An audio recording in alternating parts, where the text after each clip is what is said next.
कल और आज बस में राहुल जी विभिन्न नागरिक संस्थाओं से मिले। अलग अलग समुदाय की संस्थाएं हैं। ये मणिपुर की हकीकत है। एक ज़माना हुआ करता था जब हम मणिपुर आते थे तो हम मणिपुरी संस्थाओं से मिलते थे। आजकल हमें अलग अलग समुदाय के संस्थाओं से मिलना पड़ रहा है।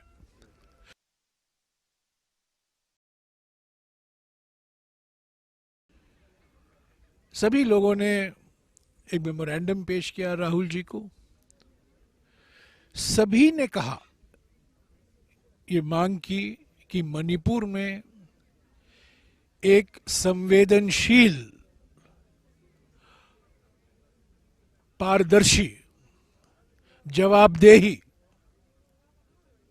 और सशक्त शासन की जरूरत है। ये ऐसा राज्य है, एकमात्र राज्य है जिसके 2 मंत्री पिछले 8 महीने से मणिपुर से लापता हैं। वो ऑनलाइन काम कर रहे हैं, डिजिटल इंडिया को और ऊंचे बढ़ा रहे हैं। मणिपुर में नहीं है ये 2 मंत्री, और कहीं हैं, गुवाहाटी में, दिल्ली में, बेंगलोर में, कहीं भी हो सकते हैं, न्यूयॉर्क में। ऑनलाइन काम कर रहे हैं। कमाल का मंत्रिमंडल है। ये ऐसा मंत्रिमंडल है जिसका मुख्यमंत्री आज तक प्रधानमंत्री से मिल नहीं पाए हैं। जन्मदिन मुबारक ट्विटर से दिया गया, फोन करके दिया गया, डिजिटल मुबारक दिया गया। यहाँ के राजनीतिक पार्टियां, अलग अलग पार्टियां हैं यहाँ करीब 14-15 पार्टियां हैं। उनसे 8 महीने से वो लगातार मांग कर रहे हैं प्रधानमंत्री से, हम आपसे मिलना चाहते हैं, ये दस्तावेज पेश करना चाहते हैं। उनको अभी तक बैठक का मौका नहीं मिला है। मणिपुर में यहाँ की जो महाराजा का परिवार हुआ करता था, उसी का एक सदस्य राज्यसभा का बीजेपी सांसद है। वो प्रधानमंत्री से नहीं मिल पाए हैं। मंत्रिमंडल, केंद्रीय मंत्रिमंडल में एक मिनिस्टर ऑफ स्टेट हैं विदेश मंत्रालय के, अच्छे आदमी हैं, वो यहाँ के सांसद हैं, लोकसभा सांसद। वो मिले नहीं हैं प्रधानमंत्री से।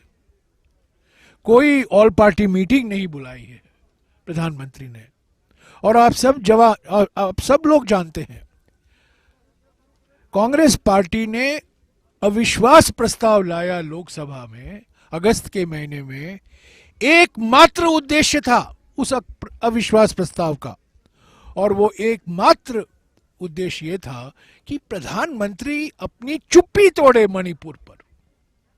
हम ये मानकर चल रहे थे कि अविश्वास प्रस्ताव के समय जब वो जवाब देंगे, हम जानते थे हम हारेंगे, हमारे पास बहुमत तो है नहीं, पर ये एकमात्र हमारे पास एक विचार था कि यही हमारे पास एक हथियार बाकी है, संवैधानिक हथियार बाकी है, लोकतांत्रिक हथियार बाकी है, कि हम अविश्वास प्रस्ताव लाएंगे।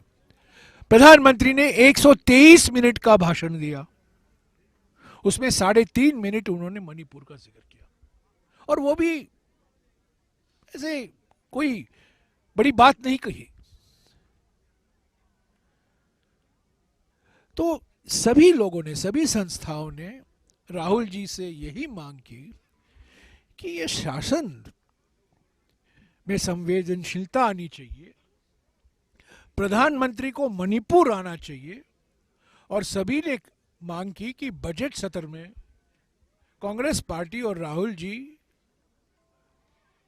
ये मांग करें कि प्रधानमंत्री चुनाव के पहले मणिपुर आए। आप लोग सब जानते हैं कि प्रधानमंत्री को मिजोरम में चुनाव प्रचार के लिए जाना था। प्रोग्राम बन चुका था। 3 अक्टूबर को, मुझे अगर मेरी याददाश्त सही है तो 3 अक्टूबर को वो जाने वाले थे, और मैं भी उस दिन ऐज़ॉल में था। हम तैयारी कर रहे थे प्रधानमंत्री के चुनावी प्रचारी भाषण के लिए, पर प्रधानमंत्री नहीं आए। तो मैंने पूछा किसी से, कोई बीजेपी के कार्यकर्ता से मैंने पूछा क्यों नहीं आए आपके प्रधानमंत्री। उन्होंने मुझे कहा क्योंकि अगर वो मिजोरम आते तो सवाल उठता वो मणिपुर क्यों नहीं गए। तो आखिरी वक्त में उनका चुनावी प्रचार मिजोरम में कैंसिल किया गया। तो यही सब मुद्दे उठाए गए। कुछ आज छात्र भी मिले राहुल जी से जिनका स्कूल और कॉलेज एजुकेशन में रुकावट आ गई है।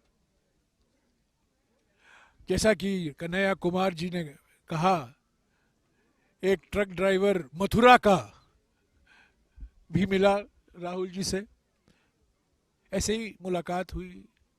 एक और व्यक्ति बिहार में एक दुकानदार है, वो भी आए बस के अंदर, फोटो खींचा उन्होंने राहुल जी के साथ। पर जो नागरिक संस्थाएं मिली हैं आज मणिपुर में, कल शाम को और आज सुबह और अभी भी मिलने वाले हैं दोपहर को, सभी की मांग एक ही है, संवेदनशीलता होनी चाहिए, सशक्त मजबूत सरकार होनी चाहिए। जो रिलीफ कैंप के लोग भी आकर मिले थे राहुल जी से, उन्होंने भी कहा कि जो राहत हमें मिलना चाहिए वो अभी तक हमें उपलब्ध नहीं हो पाया है। वादे बहुत किए गए हैं पर वो पूरा नहीं हो पाया है।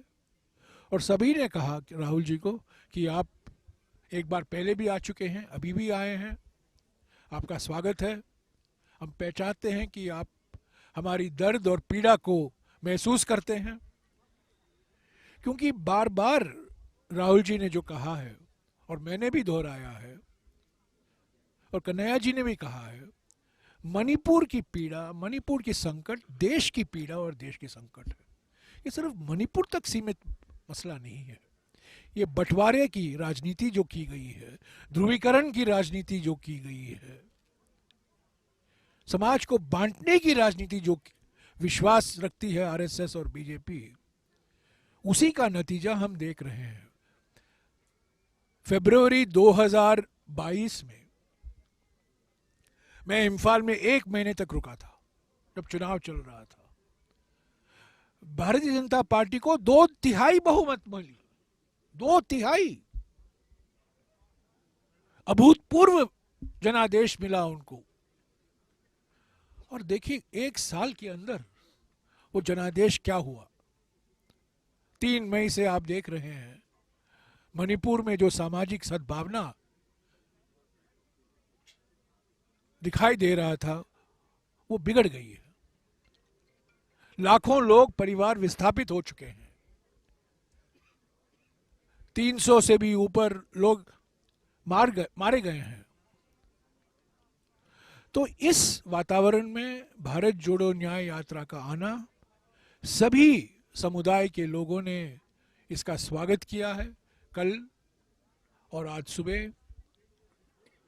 और राहुल जी ने एक ही बात कही। राहुल जी यात्रा के समय बोलते कम और सुनते ज्यादा, ये उनकी विशेषता है। उन्होंने ज्यादा कुछ कहा नहीं, वो सुने और उन्होंने कहा कि जो मांगे रखी गई हैं उनके सामने, जरूर उस पर कांग्रेस पार्टी विचार करेगी। अगर हम सत्ता में हैं या सत्ता में नहीं है, एक पॉलिटिकल पार्टी होने के नाते हमारा कर्तव्य बनता है